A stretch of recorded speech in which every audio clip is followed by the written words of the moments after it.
તમારી પાસે કઈ હતું જ નહીં અને એમનેમ ચાલુ કરી મારી દીધું પાસે સીધે 200 રૂપિયા નહોતા એમાં જ. હા 9 સુધી ભણી શક્યો, હા પણ આગળ એમ કે કમાવાની જરૂરિયાત હતી એટલે ભણવું છોડી દેવું પડ્યું. પછી જ્યારે હું નોકરી કરતો હતો ત્યારે મને એમ વિચાર આવતા હતા કે હું ઘરનો ધંધો કરીશ. હમ. ત્યારે મારી 17 વર્ષની ઉંમર હશે તો મેં 1987માં ડૉક્ટર બ્રાન્ડથી પંપ ચાલુ કર્યા. ડોક્ટર પમ્પ્સ છે એ કેટલી અલગ અલગ પ્રોડક્ટ અત્યારે લોકોને આપી રહી છે? આપણી પાસે અંડર અરાઉન્ડ 300 સેન્ટ્રીફ્યુગલના મોડલ્સ છે.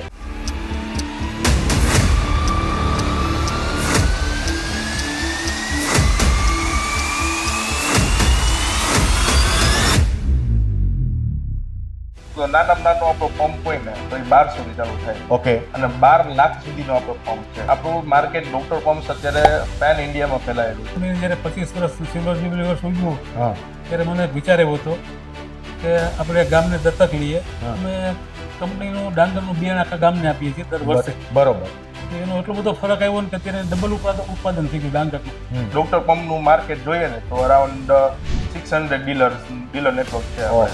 અત્યારે ખાલી પમ્પ્સ નહીં, પમ્પ્સની સાથે સાથે બીજા કેટલા બધા ક્ષેત્રોની અંદર તમે પ્રવેશી ગયા.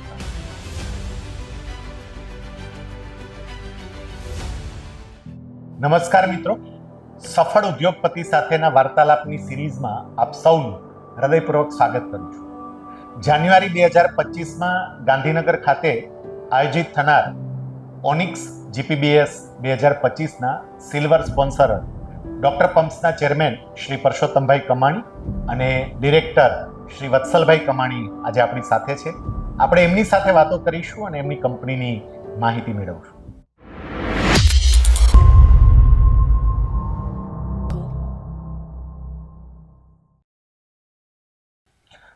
નમસ્કાર પરસોત્તમભાઈ, નમસ્કાર. વત્સલભાઈ.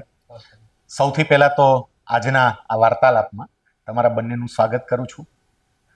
પરસોત્તમભાઈ, સૌથી પહેલા આપની પાસેથી એ જાણવું છે કે તમે ડોક્ટર પમ્પ્સનો પાયો નાખ્યો એ પહેલા પરસોત્તમભાઈ શું કરતા હતા?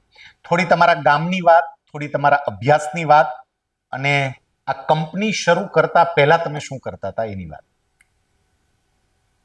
શૈલેષભાઈ, શરૂઆતમાં કંપની ચાલુ કર્યા પહેલાં હું મારે SRPS નામથી મેં ટ્રેડિંગનો બિઝનેસ ચાલુ કર્યો હતો. ઓકે. શરૂઆતથી વાત કરું તો હું મારા ગામ થોરીયાળેથી 1966-67માં રાજકોટ ભણવા આવ્યો હતો. હા 3 વર્ષ ભણ્યો હા ચૌધરી હાઈસ્કૂલમાં. 9 ધોરણ સુધી ભણી શક્યો, હા. પણ આગળ એમ કે કમાવાની જરૂરિયાત હતી એટલે ભણવું છોડી દેવું પડ્યું. એટલે પરિવારની પરિસ્થિતિને કારણે બહુ નબળી હતી, તમારે ભણવાનું છોડવું પડ્યું. છોડવું પડ્યું. હા. ફાધર બકાલાની રેકડી ચલાવતા, મધર તો મારા નાનપણમાં જ ધામમાં આવી ગયા હતા. ઓહો. તો ફાધર બકાલાની રેકડી અહીંયા રાજકોટ ચલાવતા, હા, બેડીપરામાં ચલાવતા. બેડીપરામાં. ત્યારે અમે 10 રૂપિયા ભાડાનું મારે મકાન હતું. હા. 10 રૂપિયામાં રૂમ રસોડું મસરી હા એમાં અમે રહેતા હતા. એમાં છે હા હા. ઘરની સાયકલ નહોતી. એમાં છે જ્યારે હું ભણતો ત્યારે હાલીને ભણવા જતો, નોકરી કરતો ત્યારે હાલીને ભણવા જતો. તો તમે 9મા ધોરણ પછી ભણવાનું છોડી દીધું અને નોકરીમાં લાગી ગયા. હા. સૌથી પહેલી નોકરી શેની કરી? સૌથી પહેલા ત્યાં ગંગાધર યુનિવર્સિટીની ત્યાં દુકાન હતી જીકે રોડ પર. હા એમાં મેં 50 રૂપિયાથી નોકરીની શરૂઆત કરી. હા એનામાં તો એક સ્ટોરી છે. હા ગંગાધરના માલિક રાજકોટ આવ્યા હતા ત્યારે મેં પહેલી વખતે જીપ લઈને આવ્યા હતા. જીપ જોઈ હા તો મને નવાઈ લાગી હતી. તો મને ત્યારે સૂક્ષ્મ વિચાર આવ્યો હતો કે હું રાજકોટ જાઉં અને આ ભાઈની ઘરે નોકરી, શેઠની ઘરે નોકરી કરું તો કેવું સારું એમ. હા.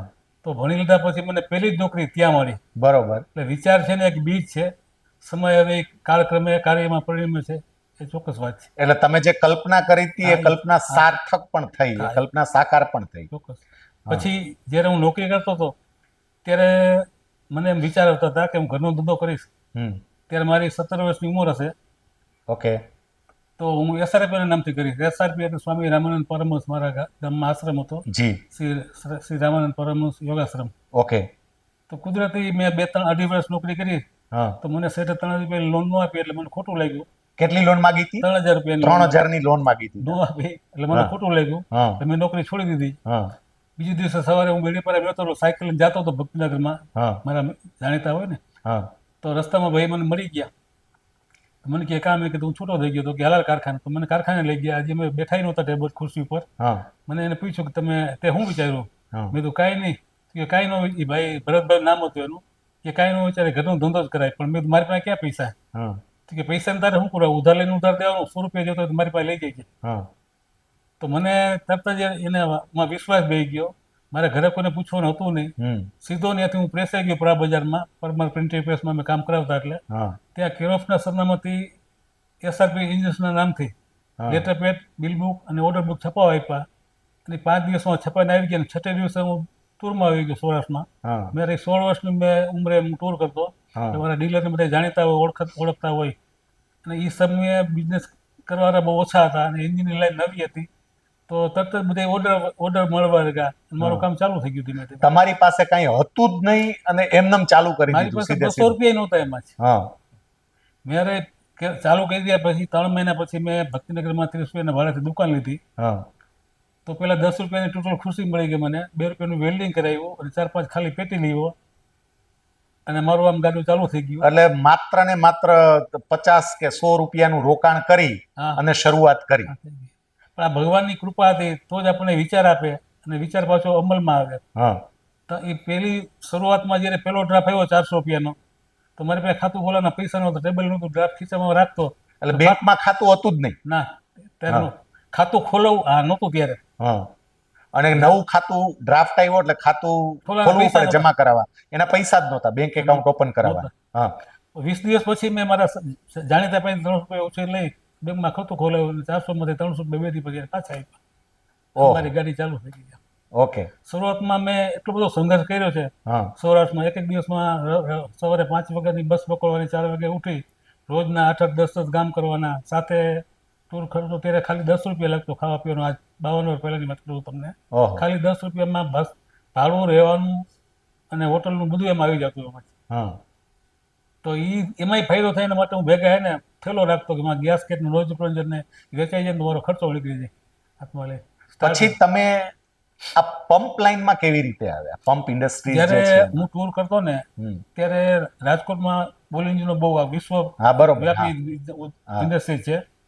તો જ્યાં બહાર જાય ત્યાં એન્જિન રાજકોટના હોય પણ પંપ રાજકોટના કોઈને ન હોય એમાં જ. ત્યારે ફિલ્મર્સવાળા પંપ બનાવતા, કેરેસુલાવાળા કંપનીવાળા બનાવતા, પટેલ એન્જિન વાળા પંપ બનાવતા, પણ પંપ એના વેચાતા નહીં એમાં જ. હા અને વરુણના અને રેનબોના અને કોઈમ્બતુરના પંપ વેચાતા એમ.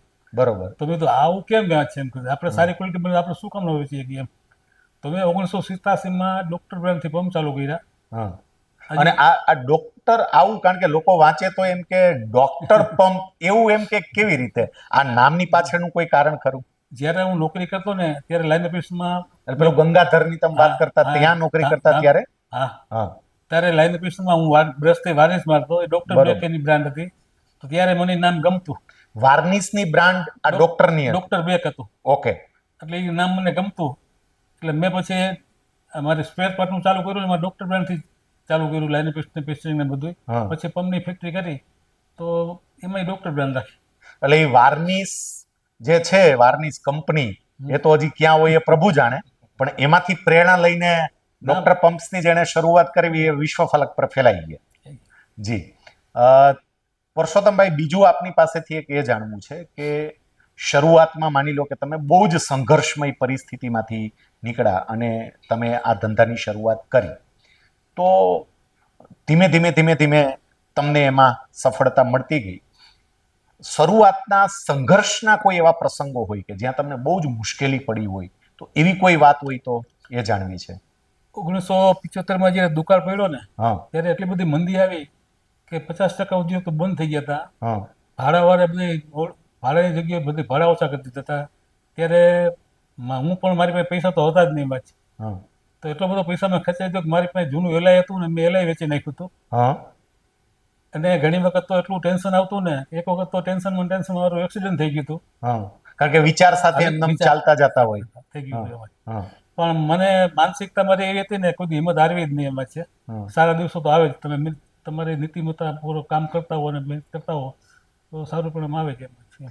એટલે ગમે એવી મુશ્કેલીઓ આવે, હા તો પણ જો આપણે આપણા સિદ્ધાંતોને ના મૂકીએ, આપણી પ્રામાણિકતાને ના મૂકીએ, તો એનો બદલો પરમાત્મા એક દિવસ ચોક્કસપણે આપતા જ હોય છે. એવું તમે પોતે અનુભવ પણ કર્યો. વત્સલભાઈ, પરસોત્તમભાઈએ તો બધી વાત કરી, સંઘર્ષની વાત કરી, તમે સાંભળી, અને તમારી પાસે તો એમને અવારનવાર પોતાના અનુભવો બધા રજૂ કર્યા હોય, તો એમણે આખી આ કંપની એસ્ટાબ્લિશ કરી અને કંપની એસ્ટાબ્લિશ કરીને એને માર્કેટમાં સરસ રન પણ કરીને પછી આખી તમારી આ યુવા પેઢી આ બિઝનેસમાં આવી. હમ. પરસોત્તમભાઈને આખી તમારી યુવા પેઢી જે સપોર્ટ આપે, તો એની સપોર્ટ ટીમ આપણે કહીએ, એ ટીમ આખી કઈ કઈ છે? તમે કેટલા લોકો સાથે મળીને બધા કામ કરો છો? ઓકે, શૈલેષભાઈ, બેઝિકલી અત્યારે અમારી ટીમમાં અમે 3 ભાઈઓ છીએ. જી. મારા સૌથી મોટા ભાઈ પ્રતિકભાઈ, હા. મારા બાપુજીના સન, જી. એ પ્રતિકભાઈ, એ MD છે. જી. એનાથી નીચે મારા મોટા ભાઈ વિવેક જી. કમાને, અને હું, હા. અને અમારી સાથે અજયભાઈ છે, જી. જે R&D નું બધું ઈ સંભાળે છે. ઓકે. સો આ અમારી બેઝિકલી ટીમ છે કે જે મેનેજમેન્ટમાં અમે બધું એક સાથે મળીને બધું કામ કરીએ છીએ અત્યારે. જી. એટલે ટૂંકમાં પરસોત્તમભાઈ અને એના નાના ભાઈ, તમે બંને, વિવેકભાઈ અને તમે બંને એમના નાના ભાઈના દીકરા, અને પ્રતિકભાઈ છે એ પરસોત્તમભાઈના દીકરા, એ બધા સાથે મળી અને અત્યારે આ બિઝનેસ છે એ તમે ચલાવી રહ્યા છો. અત્યારે માની લો કે પમ્પ્સ છે, તો પમ્પ્સની અંદર તો કેટલી બધી વેરાયટી હોય. મારા જેવી વ્યક્તિને કે બાર બીજા કોઈ સાંભળતા હોય તો એને તો ઘણી વખત ખબર પણ ન હોય. તો ડોક્ટર પમ્પ્સ છે એ કેટલી અલગ અલગ પ્રોડક્ટ અત્યારે લોકોને આપી રહી છે? સો પંપની છે ને, પંપની જે દુનિયા છે ને એ બહુ મોટી છે, ઇટ્સ વેરી વાસ્ટ. ઓકે. તો પંપમાં આપણે જોવા જઈએ ને તો એટલી કેટેગરીઝ આવે કે જે એના એટલા એપ્લિકેશન્સ છે કે તે ડિફાઇન કરવું બહુ હાર્ડ છે. જી. પણ અત્યારે ઇન્ડિયામાં એગ્રીકલ્ચર જે સેક્ટર છે એ બહુ મોટું સેક્ટર છે. સો આપણી ડોક્ટર પંપમાં જે મેઇન કેટેગરી આવે ને એ એગ્રીકલ્ચર સેક્ટર આવે. ઓકે. કે જ્યાં ખેડૂતોને પાણી એક જગ્યાથી બીજી જગ્યાએ લઈ જવું હોય, તો એમાં આપણે પૂરી એક રેન્જ છે આપણી પાસે, જેમાં આપણી પાસે અંડર અરાઉન્ડ 300 સેન્ટ્રીફ્યુગલના મોડલ્સ છે. પ્લસ એની સાથે સાથે હવે ઇલેક્ટ્રિક પમ્પ્સનો ટ્રેન્ડ છે. ઓકે. કે હવે જ્યાં ઇલેક્ટ્રિસિટી આવે છે ત્યાં ઇલેક્ટ્રિક પંપ વધારે સક્ષમ હોય. બરોબર. તો એમાં સબમર્સિબલ, મોનોબ્લોક, ઓપન વેલ અને સાથે સાથે સેલ્ફ પ્રાઇમિંગ, ઓકે, એ બધા પંપ બહુ જ અત્યારે આપણે જોઈએ છીએ ઇન્ડિયામાં એનું બહુ મોટું માર્કેટ છે. સો આપણી પાસે એની કમ્પ્લીટ રેન્જ છે. ઓકે. અને હવે નેક્સ્ટ આ ઉપરાંત કે હવે ઇન્ડસ્ટ્રીયલ પમ્પ્સ, ઓકે, કે જેમાં અલગ અલગ ઇન્ડસ્ટ્રી હોય. ફોર એક્ઝામ્પલ સેરામિક ઇન્ડસ્ટ્રી છે, માઇનિંગ ઇન્ડસ્ટ્રી છે, કેમિકલ ઇન્ડસ્ટ્રી છે. હવે નવી અત્યારે અપકમિંગ જે વધારે યુઝેબલ જે ઇન્ડસ્ટ્રી હોય ને, તો ફાયર ફાઇટિંગ. હા, એમાં જે હમણાં છેલ્લે કેટલીક ઘટનાઓ ઘટી એને કારણે તો હવે એનું મહત્વ સમજાવવા મળ્યું. તો એ અત્યારે અપકમિંગ ઇન્ડસ્ટ્રી છે ને, એમાં પમ્પિંગની નીડ્સ બહુ જાજી હોય છે. તો એના હવે અમે નવા પમ્પ્સ મોડલ ડેવલપ કરીએ છીએ અને એમાં અત્યારે સારું અમને રિસ્પોન્સ મળે છે. ઓકે. હવે તમે જે વાત કરો છો એ પ્રમાણે સબમર્સિબલ પંપની આપણે વાત કરીએ તો નાનો એવો પંપ હોય, અને એની સામે તમે ઇન્ડસ્ટ્રીયલ પંપની વાત કરો છો તો મોટો પંપ હોય. તો આમ બધાને માની લો કે દર્શકોને જાણવું હોય તો આમ રેન્જ, પ્રાઇસ વાઇઝ કેવી રેન્જ હોય? સો એમાં આપણે પ્રાઇસમાં તમને કહું તો નાનામાં નાનો આપણો પંપ હોય ને તો એ 1200 થી ચાલુ થાય. ઓકે. અને 12 લાખ સુધીનો આપણો પંપ છે. ઓહો, એટલે 1200 થી શરૂ કરી 1200 અને 12 લાખ સુધીની રેન્જ છે. જે 12 લાખનો પંપ છે ને એ અમારો નવો જ ડેવલપ કરેલો પંપ છે. ઓકે. જે માઇનિંગ ઇન્ડસ્ટ્રીમાં યુઝ થઈ છે. બરોબર. અને 100% SS 316 SS પંપમાં બને છે. જી. જે એનો વજન અરાઉન્ડ 1 ટન છે. ઓહો. સો એ માઇનિંગ ઇન્ડસ્ટ્રીમાં બહુ સક્સેસ પ્રોડક્ટ છે. અને ઈ જ રીતે અમે નવા પંપ મોડલ ડેવલપ કરીએ છીએ અત્યારે. આ કુતૂહલવશ પૂછું કે આ પંપ જે તમે વાત કરો છો કે માઇનિંગમાં વપરાતો આવડો મોટો પંપ હોય તો એને તૈયાર કરતા કેટલો સમય લાગતો હશે? એક પંપ બનાવતા જ 1 દિવસ થાય. અચ્છા, એક પંપ તૈયાર કરવામાં 1 દિવસ? એને એસેમ્બલ કરવામાં જ 1 દિવસ થાય. ઓહો. અને એની પાછળ એક પંપમાં ઓછામાં ઓછા 4 થી 5 માણસ જોઈએ. બરોબર. ત્યારે એ વજન એટલો છે પંપ. એટલે પંપ છે એક એવી પ્રોડક્ટ છે કે જે સમગ્ર વિશ્વની અંદર બધાને જરૂર પડે. તો અત્યારે ડોક્ટર પમ્પ્સનું માર્કેટ ગુજરાત સિવાય, ગુજરાતની બહાર, ભારતના કયા રાજ્યોમાં અને કદાચ ભારતની બહાર કહીએ તો વિશ્વના કયા દેશોની અંદર છે? ઓકે. સો બિસાઇડ્સ ગુજરાતમાં સૌથી મોટું માર્કેટ આપણું કહેવાય, પણ આપણું માર્કેટ ડોક્ટર પમ્પ્સ અત્યારે પેન ઇન્ડિયામાં ફેલાયેલું છે. ઓકે. જે અત્યારે આપણે કોઈ આસામમાં બી પંપ માગે તો આપણો આસામમાં બી પંપ મળે, જમ્મુ કાશ્મીરમાં બી કોઈ પંપની રિક્વાયરમેન્ટ હોય તો તો એ ત્યાં આપણે પણ મળી માગી શકે, અને તમિલનાડુમાં જોતો હોય તોય આપણો ત્યાં રીચ છે. હા અને ડોક્ટર પંપનું માર્કેટ જોઈએ ને તો અરાઉન્ડ 600 ડીલર નેટવર્ક છે આપણે. ઓહો હા સો પાન ઇન્ડિયા કે જ્યાં બી આપણે કોઈને બી પંપની રિક્વાયરમેન્ટ હોય હા તો ત્યાં we can deliver them very easily. Okay અને બિસાઇડ્સ ઇન્ડિયા હા એક્સપોર્ટમાં વાત કરીએ તો અરાઉન્ડ યુએસએ, સાઉથ અમેરિકા, હા ઇજિપ્ત મીન્સ આફ્રિકા હા એન્ડ મિડલ ઇસ્ટ, ઓકે આ જે બધા રીજન્સ છે એમાં આપણું વધારે નેટવર્ક છે. ઓકે કે ફોર એક્ઝામ્પલ યુએસએ વાત કરું તો યુએસએમાં જે ઓઇલ એન્ડ ગેસ ઇન્ડસ્ટ્રી બહુ મોટી છે. બિલકુલ ઓઇલ એન્ડ ગેસ ઇન્ડસ્ટ્રીમાં અત્યારે જે પેલા ચાઇનાથી સોર્સિંગ થતું હતું ને, હવે એ બધું ઇન્ડિયા આવ્યું છે. હા તો હવે એમાં આપણું માર્કેટ બહુ સારું થયું છે. ઓકે અને મિડલ ઇસ્ટ કરું તો મિડલ ઇસ્ટમાં વી આર આપણે બહુ સારું એવું નેટવર્ક અત્યારે એમાં કરેલું છે. હા હજી એક હમણાં વાત કરું કે મને બી ખ્યાલ નહોતો ઓકે કે એક આફ્રિકન કન્ટ્રી છે ઝામ્બિયા કરીને. હા તો ઝામ્બિયામાં મને એક ભાઈ અમને મળ્યા હતા ને તો એમને કીધું કે ઝામ્બિયામાં અમે તમારા પંપ બહુ બધા જોયા છે એમ. ઓહો અને ડીલરે તમારા પંપ તો પડ્યા જ હોય છે. પણ આ કેવી પ્રાઉડ મોમેન્ટ હોય Yes. કે આપણને પોતાને ખબર નથી Yes. કે આપણા પંપ વિશ્વના કોઈ દેશની Yes, અંદર છે ને yes. ત્યાં આપણને પંપ જોવા Yes, મળે yes, અને એની બીજા લોકો આપણને વાત કરે. સો હવે અમે ત્યાં ઈ કન્ટ્રીને એક્સપ્લોર કરશું કે ત્યાં આપણું માર્કેટ ઓલરેડી ત્યાં છે જ, હવે અમે ત્યાં સામેથી કરશું એમ. ઓકે સો આવા ઘણા બધા કન્ટ્રીઝ છે જે ત્યાં પંપની રિક્વાયરમેન્ટ તો બહુ મોટી છે, હા પણ એ હજી એક્સપ્લોર કરવાનું અમે હજી બાકી છે, હવે એ થશે. Okay great great. ખાસ કરીને આ જે જૂની પેઢી હતી એ જૂની પેઢીએ શરૂઆત કરી અને હવે તમે નવી પેઢી એની સાથે રહીને કામ કરી રહ્યા Yes. છો.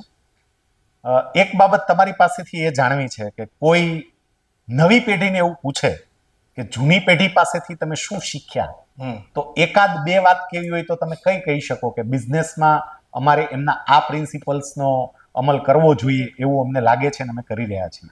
એટલે મારા બાપુજી છે, જી એ તો અમે બધા અમારી આખી ટીમ, અમારો ફેમિલી હા એના જ ઇન્સ્પિરેશન ઉપરથી અમે ચાલીએ છીએ. હા એ જે અમારા માટે અમને જે ઇન્સ્પાયર કરે છે ને એ અમારા માટે સૌથી ઊંચું છે. જી મેઇન વસ્તુ મને એમાંથી એ શીખવા મળી છે કે ખોટું ક્યારેય નહીં કરવાનું ઓકે અને વસ્તુ ક્યારેય ખરાબ નહીં બનાવવાની. એટલે ક્વોલિટી ઉપર ખાસ ભાર આપવો. ક્વોલિટી અમે ઘણી વાર જોયું છે, માર્કેટની ડિમાન્ડ એવી આવતી હોય ને કે પંપમાં ભાવ થોડોક ઓછો કરો, હા ભલે ક્વોલિટીની જરૂર નથી હા પણ નહીં, આપણે એ નથી કરવું. હા ક્વોલિટી મેન્ટેન રાખવી છે અને ભલે ભાવ ગમે એવો હોય ને, ભાવથી માર્કેટ પેરિટી નથી થતી, પણ બિલકુલ ગમે એવો ભાવ હોય ને પ્રોડક્ટ વેચાય જ છે.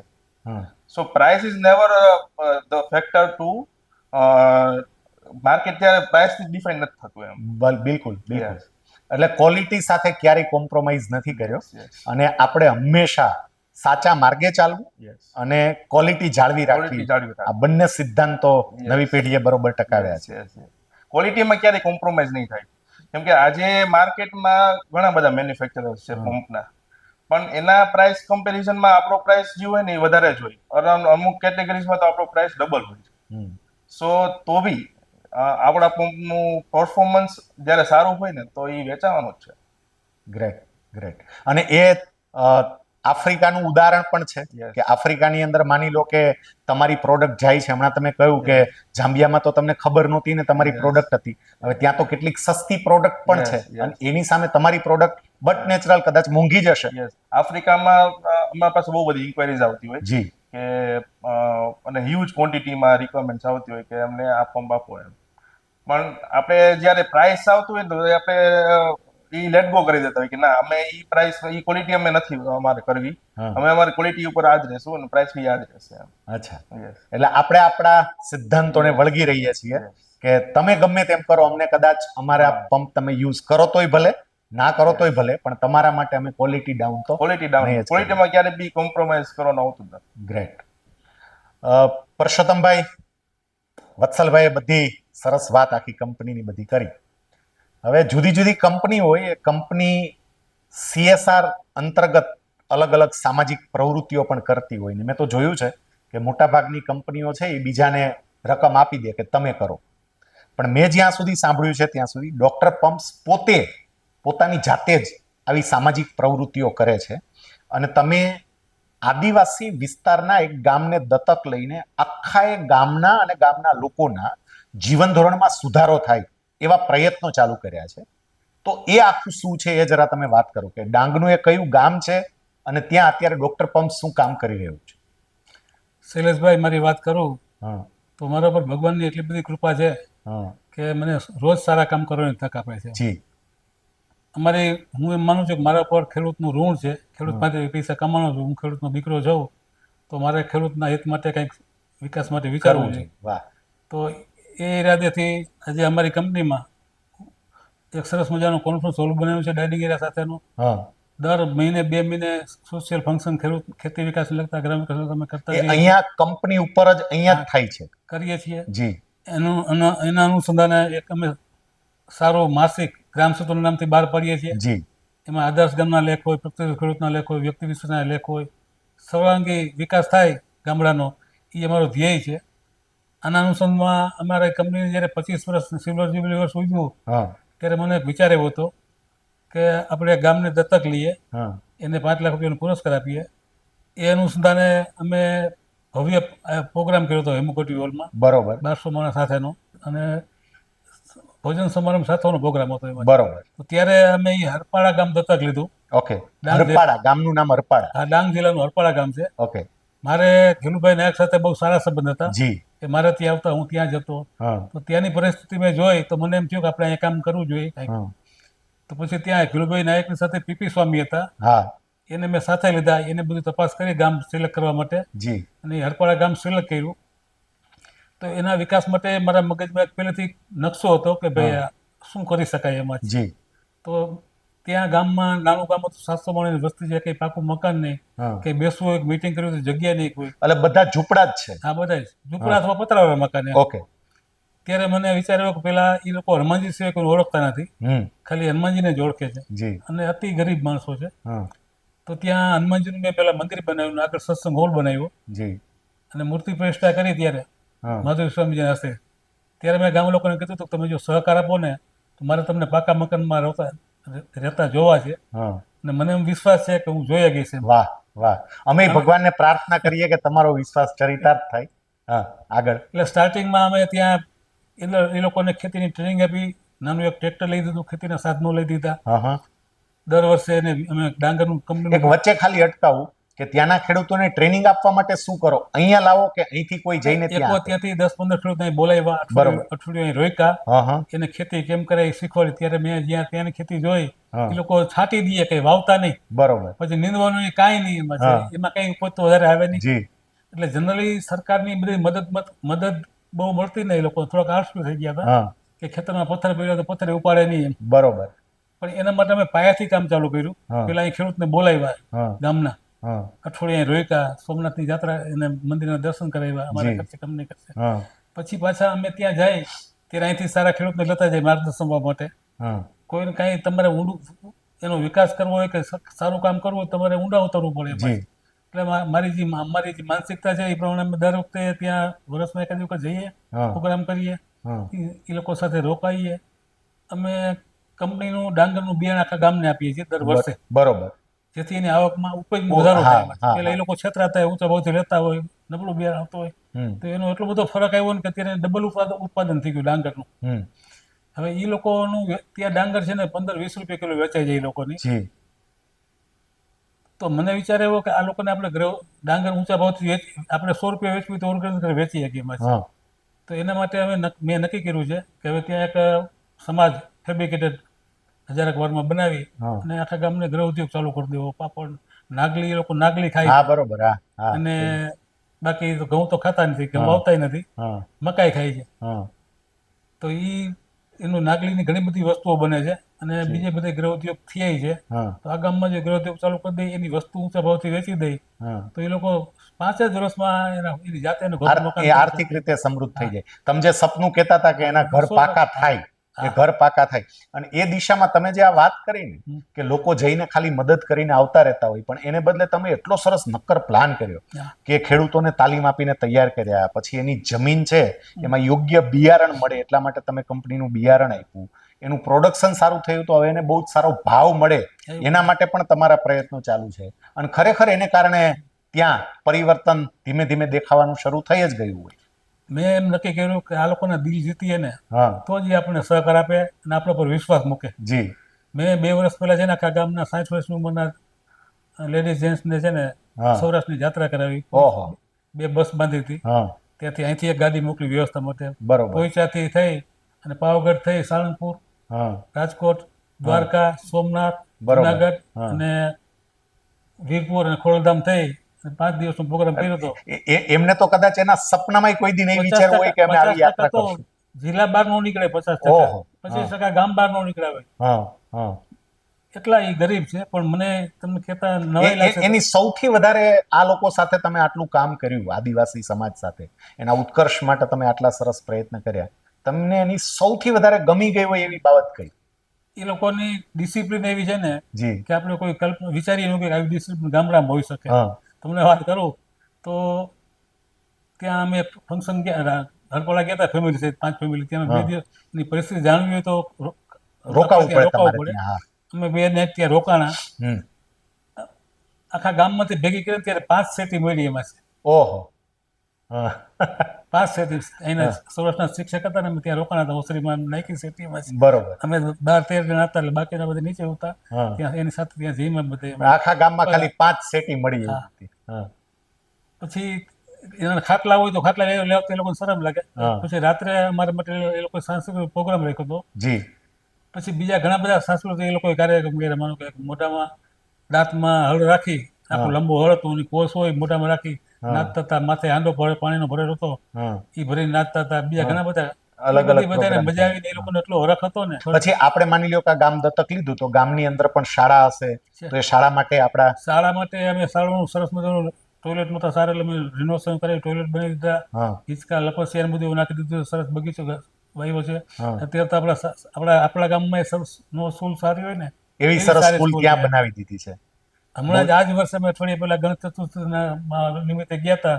હા તો અમારું જે સ્વાગત કર્યું ને એ આપણે કલ્પના ન કરીએ ગયા. આખા ગામની મહિલાઓ નવા કપડાં પહેરી, હા. થાળીમાં 5-5 દીવા કરી હા. અને લાઈન બંધ અમને આગળ સ્કૂલમાં લઈ ગયા. ત્યાંથી અમારું સામે કરી અને ફૂલડા દીકરી ફૂલડા વેરતી હતી ને આગળ શણૈયા હતા. એ રીતે અમારું સન્માન કર્યું અને અમને અહીંયા પ્રસંગ મંદિરે લઈ ગયા. વાહ વાહ વાહ. પ્રતિકભાઈ, તમે પરસોત્તમભાઈએ ડોક્ટર પમ્પ્સની તો બધી વાત કરી, પણ પંપ સિવાય આપણી બીજી કોઈ પ્રોડક્ટ કે આપણી બીજી કોઈ કંપનીઓ એ ખરું એની વાત કરો છો. સો આપણે શૈલેષભાઈ રિસેન્ટલી એક કંપની એક્વાયર કરેલી હતી જી લાસ્ટ 2 યર્સમાં, ઓકે કે એક ફાઉન્ડ્રી, સેન્ડ કાસ્ટિંગ ફાઉન્ડ્રી છે. હા એ આપણે એક્વાયર કરી અને એક્વાયર કર્યા બાદ આપણે એ એક નવા પ્રેમાઇસીસમાં નવી જગ્યા લઈને એ આખું નવું કન્સ્ટ્રક્શન કરીને નવો સેટઅપ આખું ઊભું કર્યું છે, જી જે અહીંયા બિલિયાળા છે. ઓકે સો એ 4 એકરમાં આપણે જે ફાઉન્ડ્રી કરી છે સેન કાસ્ટિંગની, હા. એ કેપેસિટી વાઇઝ વાત કરીએ તો મંથલી 250 ટન્સની કેપેસિટી ઓહો. આપણે એમાં કરી શકીએ. હા, એટલે હા. ડેઈલી એમાં 5 ટન 4 to 5 ટન્સનું આપણે ડેઈલી એમાં પ્રોડક્શન થઈ શકે છે. જી સો એને એમાં કોઈ બી પ્રકારનું સ્ટીલ કાસ્ટિંગ, એમએસ કાસ્ટિંગ કે કોઈ બી કાસ્ટિંગ રિક્વાયરમેન્ટ આવતી હોય ને તો એ આપણે એમાં કેપેબલ છીએ કે આપણે એમાં થઈ ત્યાં શકે. થઈ શકે. યસ અને ફૂલ બધી જે એમાં ફેસિલિટીઝ જે રિક્વાયર્ડ હોય હા. પેટલિંગની ને બધી એમાં બહુ નવો પ્રકારનો આપણે પ્લાન કરેલો છે એમાં. Okay so that is good એમ. ઓકે ઓકે અને પછી એની એ સાથે ઉપરાંત? સાથે હજી એક આપણે એક નવું સ્ટાર્ટઅપ કરેલું છે. હા સ્ટાર્ટઅપ છે લિથિયમ બેટરીઝ માટેનું. Okay. એનું નામ છે power peace energy private limited. બરોબર. અત્યારે જે નવો ટ્રેન્ડ છે બેટરીઝમાં, હા, જે લિથિયમ છે, જે અત્યારે વર્લ્ડ વાઇડ બહુ આગળ વધી રહ્યું છે. જી તો એમાં આપણે અત્યારે એક નવું સ્ટાર્ટઅપ કર્યું છે જે આપણે લિથિયમ બેટરીઝ એમાં બનાવી છે. હા સો એમાં કોઈ બી ઇલેક્ટ્રિક વ્હીકલ, 2 વ્હીલર, 3 વ્હીલર કે હમણાં રિસેન્ટલી અમે એક ટ્રેક્ટરની બેટરી બનાવેલી છે, ઓકે જે અરાઉન્ડ 200 AH ની કેપેસિટી ધરાવતી હોય એવી બેટરી એમ. હા એનો વજન જ અરાઉન્ડ 200 કિલોનો વજન થાય છે. ઓહો અને સાથે સાથે કોઈ બી એપ્લિકેશન જ્યાં બેટરી યુઝ થતી હોય હા ત્યાં આપણે એનું એઝ અ રિપ્લેસમેન્ટ, લેડ એસિડનું રિપ્લેસમેન્ટ આપણે લિથિયમમાં કરી આપીએ છીએ. જી હવે અત્યારે એગ્રીકલ્ચરમાં વાત કરું એગ્રીકલ્ચરમાં જે દવા છાંટવાના પંપ આવે છે હા તો એમાં લેડ એસિડ બેટરી યુઝ થતી હોય હા. છે. પણ સાથે એની અમે કોમ્પિટિશનમાં લિથિયમ લાવ્યા છીએ. ઓકે. તો લિથિયમ અત્યારે ખેડૂતો માટે એટલી સારી પ્રોડક્ટ થઈ છે હમ. કે એફિશિયન્સીમાં તો ડબલ થાય છે, છે જ. ભાવમાં વધારે હોય પણ એફિશિયન્સી ડબલ આપે છે અને હમ. લાઈફ લેડ એસિડ કરતા ત્રણ ગણી એટલે આપે છે. આફ્ટર ઓલ એને કોસ્ટ ઓછી જ પડે એમ. હા, ઓવરઓલ એની કોસ્ટ બહુ ઓછી પડવાની છે. હમ. અને લેડ એસિડમાં એવું હોય કે ઈ થોડાક ટાઈમ પડી રહી તો એ બેટરી ડેડ થઈ જાય છે. હમ. લિથિયમ એવું નથી. એવું નથી થતું. સો લાઈફ બહુ સારી મળે છે. હા. અને વેરિયસ એપ્લિકેશન છે. હજી તો અમે આમાં નવા એપ્લિકેશન ગોતી છીએ, હમ. અમારી પાસે આવે છે. સો જેટલા એપ્લિકેશન આવતા જાય છે અમે એની બેટરી બનાવતા જાય છીએ લિથિયમ બેઝમાં અને સારો રિસ્પોન્સ છે. જી. તમે નવા છાંટવાના પંપમાં છે ને લેડ બેટરી 3.5 કિલોની આવે છે હા. અને લિથિયમ બેટરી Yes. 900 ગ્રામની આવે છે. ઓહો, સો ખેડૂતોને વજનમાં બહુ ફેર બહુ પડે છે. ઈઝી પડે, કેરી કરવામાં ને Yes. ઈઝી પડે. હા. એટલે તમે શરૂઆત જે કરી એ ખિસ્સામાં કાંઈ નહોતું અને શરૂઆત કરીને એની જગ્યાએ અત્યારે ખાલી પંપ્સ નહીં, હમ. પંપ્સની સાથે સાથે બીજા કેટલા બધા ક્ષેત્રોની અંદર તમે હા. પ્રવેશી ગયા. હા. એક છેલ્લી વાત વત્સલભાઈ આપની પાસેથી એ જાણવી છે કે તમે લોકો જીપીબીએસમાં સ્પોન્સરર તરીકે આ ફર્સ્ટ ટાઈમ નથી જોડાણા, હા. તમે ત્રીજી વખત સ્પોન્સરર તરીકે જોડાણા છો. તો વારંવાર જીપીબીએસમાં સ્પોન્સરર તરીકે જોડાવાનું કારણ શું? શૈલેષભાઈ, અમે ફર્સ્ટ ટાઈમ જ્યારે ગાંધીનગરમાં જીપીબીએસ થયેલો જી. ત્યારે બી અમે સ્પોન્સર હતા. જી. ત્યારે જે અમને રિસ્પોન્સ મળ્યો હતો હા. ત્યારે ઈ એક્ઝિબિશનમાં અમને કસ્ટમર્સ મળ્યા હતા ને એ હાલની તારીખે અમારી સાથે જોડાણા છે. ઓહો. હા. સો એના બેસિસ ઉપર અમે લાસ્ટ યર જે રાજકોટમાં જીપીબીએસ થયું હતું જી. એમાં અમે ગોલ્ડન સ્પોન્સર તરીકે અમે પાર્ટિસિપેટ કર્યું હતું. ઓકે. અને લાસ્ટ ટાઈમ જે રીતનો એમાં રિસ્પોન્સ અમને મળ્યો હતો, doctor pump as well as અમે એમાં એક સેક્શન પાવર પેસનો બી રાખ્યો હતો, હા. બેટરીનો. હમ. તો બંને કંપનીમાં અમને ખૂબ જ સરસ રિસ્પોન્સ મળ્યો હતો. જી. કેમ કે ખેડૂતો એટલા બધા આવ્યા હતા, ખેડૂતોને હા. આ ખેડૂતલક્ષી પ્રોડક્ટ છે પ્રોડક્ટ બધી. છે. તો એને ખેડૂતોને એટલો રસ પડે છે ને આ બધી પ્રોડક્ટમાં કે ઈ અદ્ભુત છે. જી. અને સાથે સાથે નવી પ્રોડક્ટ જે બધી આપણે બનાવી છે પંપમાં, હમ. એ બધી પ્રોડક્ટ ખેડૂતોને પહોંચાડવી બહુ સહેલી પડે છે. જી. કેમ કે ખેડૂતો માટે આવડું મોટું એક્ઝિબિશન ક્યાંય થતું નથી, હમ. એના માટે સારું છે. એટલે આપણને પ્લેટફોર્મ એટલું સરસ મળી ગયું આપણી Yes. પ્રોડક્ટને કેટલા બધા લોકો સુધી લઈ જવા માટેનું, Yes. અને એને કારણે તમે દર વખતે Yes. સ્પોન્સર તરીકે આમ આવી રહ્યા Yes, છો. yes. આ જે નેક્સ્ટ એક્ઝિબિશન છે જી. 2025 જીપીબીએસ, હા. એમાં અમને ખાતરી જ છે કે અમે સારો રિસ્પોન્સ મળવાનો જ છે. ઓકે. સો એના- નો એના- ડાઉટ અબાઉટ ધેટ. એના માટે તમને ખૂબ ખૂબ શુભેચ્છાઓ પણ થેન્ક આપીએ યુ, છીએ. Thank you. પરસોત્તમભાઈ, તમને 72 વર્ષ થયા અને તમારા વિશે એક વાત મેં એવી સાંભળી છે કે પરસોત્તમભાઈને કોઈ પણ પ્રકારનો રોગ થાય કે કોઈ પણ પ્રકારની તકલીફ આવે, પરસોત્તમભાઈ ક્યારેય દવા કોઈ લેતા જ નથી. તો આની પાછળનું લોજિક શું? આ સમજાય એવું નથી કે ગમે એવી તકલીફ પડે. એક તો એવું સાંભળ્યું હતું તમને ફ્રેક્ચર થઈ ગયું હતું અને તોય તમે હોસ્પિટલ ના ગયા, દવા ના લીધી. તો આની પાછળનું કારણ શું છે? શૈલેષભાઈ, મને નાનપણથી વાંચનનો શોખ હતો, આધ્યાત્મિક વાંચનનો. હા. હું જ્યારે નાનો હતો ત્યારે થોડી સ્વામીજી હતા, એ સ્વામી રામતીર્થ પરમહંસના દાખલા આપતા, જી. મને સાંભળવા ગમતા. હા. તો મેં રાજકોટ ભણવા આવ્યો ત્યારે મેં સ્વામી રામતીર્થ પરમહંસની બુક હતી, મળતી નહોતી. હા. તો મેં અમદાવાદ સસ્તું સાહિત્ય વર્ધકમાં પોસ્ટકાર્ડ લખ્યું હતું. હા. તો મને ત્યારે જૂની બુક મોકલી ઓકે.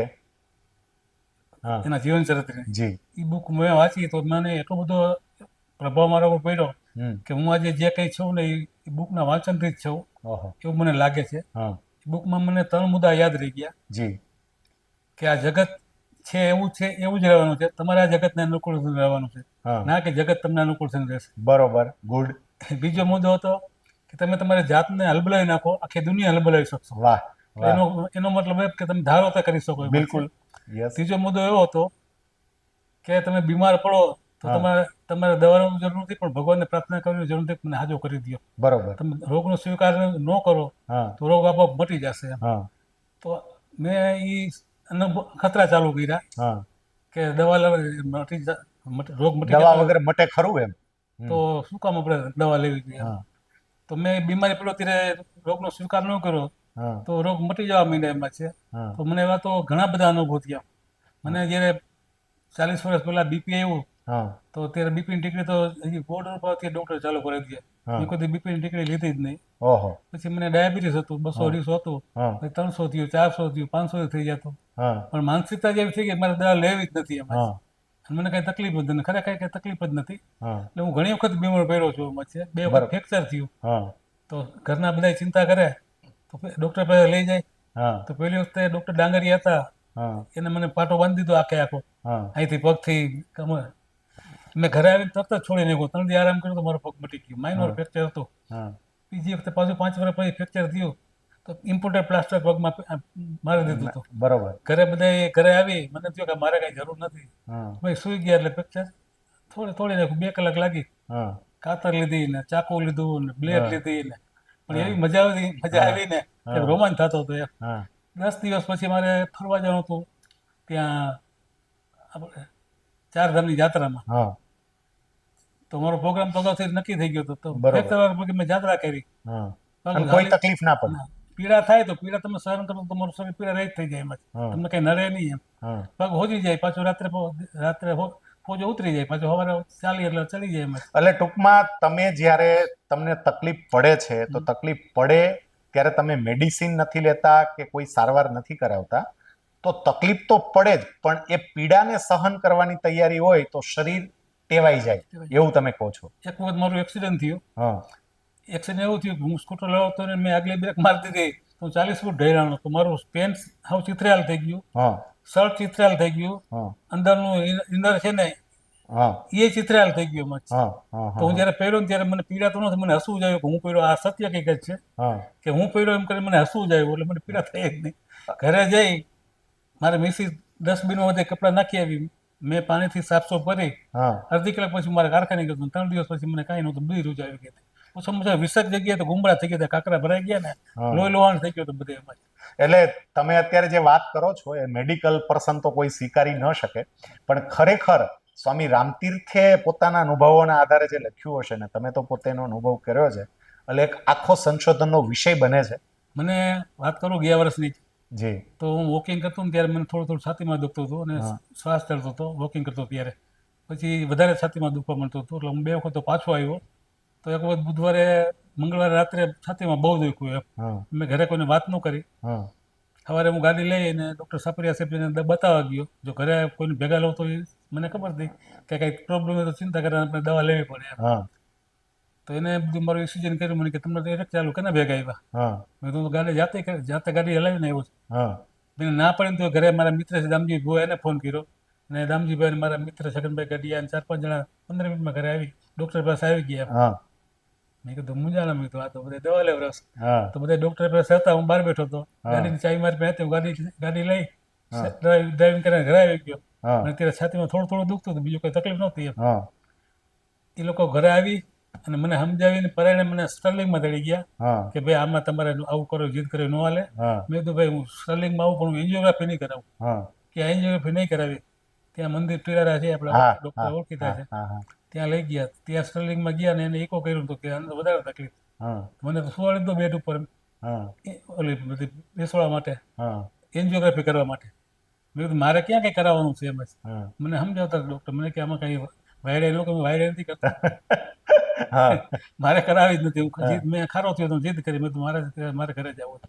તો મને કહે કે ઇન્જેક્શન તો આપવા દો હા. એટેકનું. હા. મારે ઇન્જેક્શન નથી આપવું, મારે ઘરે જવું છે. હા છગનભાઈ કે ભાઈ પરસોત્તમભાઈ એલાના બાપનું નહીં માને, હા એને રીતે જીવા દો. હું ઘરે આવી ગયો. હા પાછા ઘરવાળાને સંતોષ નહોતો ને, હા તો મેં કીધું અમદાવાદ હું બતાવી આવું હા રેડિયાકમાં, બરોબર. બોડી ચેકઅપ ને બધું કરાવું. ત્યાં હું હા. બિચારા ભાઈ બાદરને તેડી ગયો. મારા મિત્ર છે, ઘરના જી. ભેગા લઈ તો એ ખબર પડે તો વળી વધારે ટેન્શન લેવા. હા તો ત્યાં એ બધું ચેકઅપ કર્યું. ત્યાં ડૉક્ટરે કીધું કે તમારે એન્જિયોગ્રાફી તો કરાવી જોઈએ, તકલીફ છે જ તમારે. હા મેં કીધું મારે દવા લેવી જ નથી. મને કેટલાય સમજાવ્યા. હા મેં તો જરૂર જ નથી કીધું. હા. કુદરતે આપણા શરીરમાં શક્તિ મૂકેલી. વેન બંધ હોય ને તો એ સાઈડમાંથી સ્ત્રાવ ચાલુ થઈ જાય હા કે એનાથી એને સબ એટેક આવે છે ને હું માનતો નથી કીધું. હા હજી એમ જ માનું છું એમ. હા મારા અત્યારે તમને વાત કરું, મારા દાઢમાં ઇન્સ્પેક્શન છે, 10 વર્ષ પહેલાં બ્લડ નીકળતું, હા પુસ્તકો બગડી રહીએ, ગાટલું બગડી રહીએ, હાથે આખો બધી બગડી જાય એમાંથી રાત્રે. હા તો એ મારે દવા લેવાની જરૂર નથી પડતી. અને મેળે બધું મોટી ગયું એમાંથી. આ એટેક વાળી વાત કરી પછી તમે એની કોઈ સારવાર કરાવી કે કરાવી જ જરાય નથી? નહીં. અને કેટલો સમય થયો એને? 1 વર્ષ થયું. કોઈ એના પ્રશ્ન પછી નહીં? તો હું હે ને હિમાચલમાં મારે બુકિંગ હતું 2 વર્ષ પછી, 2 મહિના પછી અમે હિમાચલ ફરવા ગયા. તો ચાલવાનું બહુ હોય એમાં છે બધે. તો થોડું છાતીમાં દુખવા માંડે વધારે. થોડું થોડું દુઃખ મને સહન કરી લેવાનું હોય છે. બહુ સરસ. આપણને આપે એટલી બધી વાત કરી છે, અમને તો એવું લાગે છે કે એક પણ સ્પેશિયલ ઘણાને મારી ટીકા કરે છે, ડોક્ટરો તો ખાસ કરે કે તમે વાયડાઈ કરો છો. વાયડાઈ નથી, મને વિશ્વાસ છે એમાં હા કે આટલા બધી વખત આટલા વર્ષમાં આટલા બધા અનુભવ થયો હોય તો મારે શા માટે દવા લેવી જોઈએ એમાં છે. હા હા હા. ના એટલે તમે તમારી રીતે સાચા છો, એ એની રીતે સાચા હશે, પણ અમને તો એવું લાગે છે કે એક સ્પેશિયલ એપિસોડ આના ઉપર જ આખો કરવો પડે એવી વાત છે. તમે બંને બીજી વાત કરી દઉં જી તમને કે મને 10 વર્ષ પહેલા છે ને 20 વર્ષ પહેલા ગળામાં તકલીફ થઈ હતી, કેન્સરનો સ્ટેજ આવી ગયો હતો. હા મને વિશ્વાસ હતો કે હું ફાંકી મૂકી દઉં તો એ મટી જાય, હું ફાંકી ઓછું કરું તો ફેર પડતો હતો, હા પણ મારાથી ફાંકી મૂકવાની નહીં હોય. હા મને એક વાર તો કચ્છમાં લઈ ગયા, વાડી અમે રોકાણા 5 દિવસ ફાંકી મૂકવા માટે. હા ત્યાં હું રાત્રે ધુસકે ધુસકે રોયો હા ફાંકી વગર. હા. એટલે ફાંકીની એવી ટેવ પડી ગઈ હા, હતી. પણ રાત્રે હું ફાંકી એને બધા હુતા હતા ને ગોતવા નીકળો હા કે ખેડૂત પાસે મળી જાય તો કે તમાકુ એમાં છે. જી મળી નહીં, મને એટલી બધી પીડા થઈ હતી ને કે મને ખબર છે કેટલી પીડા થઈ હતી એમાં, હા પણ તોય મારાથી ફાંકી મુકાણી નહીં. એક વખત મને ત્યાં જુનાગઢ પાસે માણસ આશ્રમ છે સ્વામિનારાયણનો, હા તો ત્યાં તેડી ગયા મારા ભેગા. મારે દવા લેવી નહોતી, હું દવા લેતો નહોતો, હા ફાંકી મારાથી મુકાની નહોતી. 5 જણા મારા ભેગા રોકાણા. સ્વામીજી એટલા બધા રાજી થયા કે અને અમારી એને સેવા કરી કે ફાંકી વ્યસન મૂકવા આવ્યા મૂકી ને તો જતો. એમાં હા મેં એને લખી દીધું કે હું ફાંકીને અઠવાડિયે પછી પાછી મારે ચાલુ કરવી પડી. હા પણ ગળા માટે મારું મટતું નહોતું, તો પછી મારે છેલ્લે મારે ખોરાક ઉતરતો બંધ થઈ ગયો. હા પછી તો ઘરવાળાને ખબર પડવાની છે, તો મારી દીકરીએ જીદ કરી હમ દવા લેવાની. મને સાસરેથી અઠવાડિયું મારી ઘરે રોકાવા આવી. મેં 3 દિવસ ડૉક્ટર વરસાદ સાહેબની દવા લીધી. 3 દિવસ મારું બે કોઈ ટેસ્ટનો 3 દિવસ મારું ગળું મટી ગયું. હા. Good good good good. સરસ. પછી હમણાં મને તકલીફ થઈ વધારે 1 વર્ષ પહેલા વધારે પડતી, જી ત્યારે મને ડાયાબિટીસ દવા મારે જીદ કરીને ચાલુ કરાવી. મારા નાના ભાઈનો નાનો ભાઈ કાકાનો દીકરો ભાઈ છે જામનગર, હા એ બહુ બીમાર છે. તો મને સોગંદ માથે હાથ દઈને સોગંદ દોર્યો, તમારે ડાયાબિટીસ દવા તો લેવી જ પડશે. હા પહેલાં તો મારી ઘરે આવ્યો એટલે ચા પાણી પીધા, પાણી પીધું, બેઠો. પછી મને કહે તમારે દવા લેવી કે નથી લેવી, તમારે દવા ન લેવી તો તમારે પાણીની ચા છે ને આંગળીમાં નિશાને કરી હમ એમ કે ઉલટી કરી નાખીશ. હા એવું ધર્મસાગર થયું ને, તો એની હાજરીમાં એક ટિકિટ તો પી લીધી, પણ ગળે નહોતું તારી કાઢી નાખી એમ જ. પણ પછી પાછી બીજી વખતે બીમાર પડ્યો ને ત્યારે મને ફરજિયાત દવા લેવી પડી. હા પાછું હું એને રજા લેવા કીધું, ભાઈ તું મને છૂટી આપ, મારે દવા લેવી નથી, મને પીડા થઈને હકતમાં પીડા થાય છે. તો એ ભાઈ રોવા માંડ્યા, હાથ જોડીને પગે લાગ્યા કે ના તમારે દવા તો લેવી જ પડશે. હા મારે એને સમજાવવો છે, 2 ટિકિટ લઉં છું ને મારે પીવી નથી ડાયાબિટીસ. હા. એટલે ટૂંકમાં તમે અત્યારે દવા લો છો તો પણ પરિવારના ખાલી- પ્રેમને કારણે જ, એના આગ્રહને મને કારણે એનું લો બહુ છો. અણગમો છે, એને પીડા થાય છે. જી એટલે હું બધા સમજાવી, ઘરના તો સમજાવે, પણ એ ભાઈને છે ને મારે જો બીમાર છે એ પોતે બોલી નથી શકતા. જી જી જી જી. પરસોત્તમભાઈ, સામાન્ય રીતે કોઈ જ્યારે ધંધો કરતો હોય તો એનું ધ્યાન ધંધામાં જ હોય, એ સિવાય બીજે ધ્યાન ન હોય. પણ આ અત્યારે ટેબલ ઉપર જે ગ્રામ સેતુ પડ્યા છે, તો મને એ ખબર છે, તમારા વિશે જાણ્યું ત્યારે મને એ જાણવા મળ્યું કે તમે દર મહિને ગાંઠનું ગોપીચંદન ખર્ચી અને આ ગ્રામ સેતુ જે અંક છે ગ્રામ સેતુ બહાર પાડો છો કે જેથી કરીને ખેડૂત મિત્ર સુધી ઘણી બધી વાતો છે એ પહોંચી શકે. તો તમે 2-3 મિનિટ આ ગ્રામ સેતુ વિશે સમજાવો ને કે ગ્રામ સેતુનો વિચાર તમને કેમ આવ્યો, એમાં તમે શું આપો છો? શૈલેષભાઈ, અમારી કંપનીને 25 વર્ષની જે સિરોજબરી વર્ષ ઉજવતું હતું જી ત્યારે અમે આ ગ્રામ સેતુનો પહેલો અંક બહાર પાડ્યો હતો. ઓકે. મારો આનો હેતુ એ હતો કે શહેરનો વિકાસ થયો છે, પણ શહેરને અને ગામડાને આઝાદી હારે મળી છે. જી શહેરનો વિકાસ થયો પણ ગામડાનો વિકાસ નથી થયો, જોયો નથી થયો. તો મને એની પીડા છે. હા હું ગામડામાંથી આવેલો છું, ખેડૂતનો દીકરો છું. તો ગામ વિકાસ માટે અમારી બધી કંપનીએ ઘણી બધી પ્રવૃત્તિ ચાલુ કરી. જી આમાં ગ્રામ બંધારણ અમે બનાવ્યું છે, હા એ આમાં છાપેલું છે જી કે ગામમાં નિયમો બનાવી અને બધા નિયમનું પાલન કરવું જોઈએ. હા ગામ વિકાસ સમિતિ બનાવી અને ગામના વિકાસમાં કાર્યો કરવા જોઈએ. એક પાનો ખેતી કેરો ખંતી મુદ્દા છે, ઓકે. એમાં અમે દરેક મુદ્દા છાપ્યા છે. હા પછી શહેરમાં ભાઈ ધંધો ભેગો હોય, હા પૈસા કમાય, ભાઈ જુદા સાથે થાય રહીને કરે. તો હા મકાન જુદા કરે છે, રસોડા જુદા કરે છે, પણ ધંધો તો ધંધો ભેગો જ સાથે રાખે. જ છે. હા પણ ગામડામાં 5 વીઘા જમીન હોય, 10 વીઘા જમીન હોય તો જુદા થાય ને તો હા ખેતીને ભાગલા પાડી નાખે. હા હા હવે જો હા, બહુ સરસ. બધા ધંધા ઇન્ડસ્ટ્રી ધંધો હોય, 50% 20% ભાગમાં થઈ શકતા હોય તો ખેતી હુકમ ભાગમાં ન ભાગમાં ના શકે. થાય. જો 5-10 ખેડૂત ભેગા મળીને ભાગમાં ખેતી કરે ને તો 2 જણાની ખેતીના સાધનોથી બધાની ખેતી થાય. જી વધારાની જમીન ભાગમાં રાખે, 2-3 ખેડૂત ઈ વાવે, હમ. બાકીનો નાનો મોટો ધંધો કરે એમાં ભાગ રાખે તો ખેડૂતને ઘણો બધો ફાયદો થાય એમાંથી. જી મારા પ્રયત્નો છે કે આવું હોવું જોઈએ પણ થતું નથી એમ. પછી એમ માનો કે અત્યારે મજૂરોની બધી મળતા નથી, તકલીફ છે, હમ તો કાપણી લણણી નિંદામણ કે મોડું થાય તો નુકસાન થાય છે, હમ તો ઢાલ પ્રથા ચાલુ કરવી જોઈએ. ઘણા બધામાં સારા મુદ્દા છે લીધા જી છે. એટલે તમે ટૂંકમાં ગ્રામ સેતુના માધ્યમ દ્વારા ગામડાનો વિકાસ કઈ રીતે થાય એનું એના માટે માર્ગદર્શન સતત અને સતત હું આપતા રહો છો. હું જાતે આના માટે અહેવાલ માટે પત્રકારને લઈ જી અને ખેડૂતનો ઇન્ટરવ્યુ લેવા, ગામના ઇન્ટરવ્યુ લેવા, આદર્શ ગામના લેખ આપી છે, હા જેથી બીજા ગામને પ્રેરણા મળે. પ્રેરણા મળે. અત્યાર Yes. સુધીમાં અમે 60 ગામના લેખ આપ્યા છે હા હા કે જે આદર્શ ગામની વ્યાખ્યામાં આવતા હોય. જી એ સિવાય પ્રત્યેક ખેડૂતના દરેક અંગમાં ખેડૂત લેખ હોય છે, હા તો એ બીજા ખેડૂતને પ્રેરણા મળે ને. બહુ સરસ. ઘણા બધા ફોન આવતા હોય છે. જી હમણાં ગયા વર્ષે જ એક બેનનો ફોન આવ્યો, હા એટલા હરકતા મારી વાતે નહોતી. તમારો ગ્રામ સેતુ વાંચીને મેં ગાય આધારિત ખેતી ચાલુ કરીને તો હું સુખી થઈ ગઈ એમાં. હા આ ગાય આધારિત ખેતીની તમે વાત કરી એટલે તરત એક બાબત એ યાદ આવી કે પરસોત્તમભાઈ છે એ ગૌશાળા પણ ચલાવે એમ. તો અત્યારે ગૌશાળામાં કેટલી ગાયો હશે તમારે? મારી પાસે 30 વર્ષથી આ ગૌશાળા છે. જી પેલી ગાય છે ને મારી કલ્પના હતી કે મારે પદમની જે ગાય લેવી છે, મેં ફોટામાં જોઈ ને કૃષ્ણ ભગવાનની, હા તો એ ગાય ગોતવા માટે હું 6 મહિના રેખડ્યો હતો, 3-4 હજાર કિલોમીટર ફેર્યો હતો, હા અને મને જ્યારે જોતી હતી ને એવી જ ગાય મને મળી ગઈ. ક્યાંથી મળી હતી?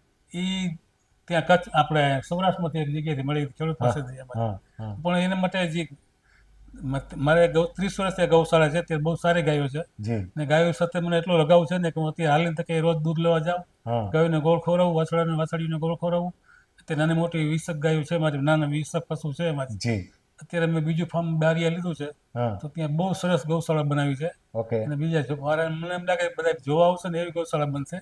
અને મેં ટીવી મને જોતા હોય કે વિદેશમાં ગૌશાળામાં ગાયોને ફોરાથી નવરાતા હોય છે, હા તો હું મારી ગાયો માટે ફોરા મૂકી સિસ્ટમ ગોઠવી જી કાયમ નવરાવી છે. એટલે ખાલી ગૌશાળા કરીએ છીએ તો પણ સામાન્ય ગૌશાળા નહીં, બેસ્ટમાં બેસ્ટ ગૌશાળા કરવી છે અને ગાયોની સરસમાં સરસ સેવા પણ કરવી છે. પરસોત્તમભાઈ, તમે અહીંયા આવ્યા, વત્સલભાઈ તમે અહીંયા આવ્યા અને ખૂબ સમય આપ્યો, ખૂબ સરસ વાતો કરી, એ બદલ તમારા બંનેનો હું ખૂબ હૃદયપૂર્વક આભાર માનું છું.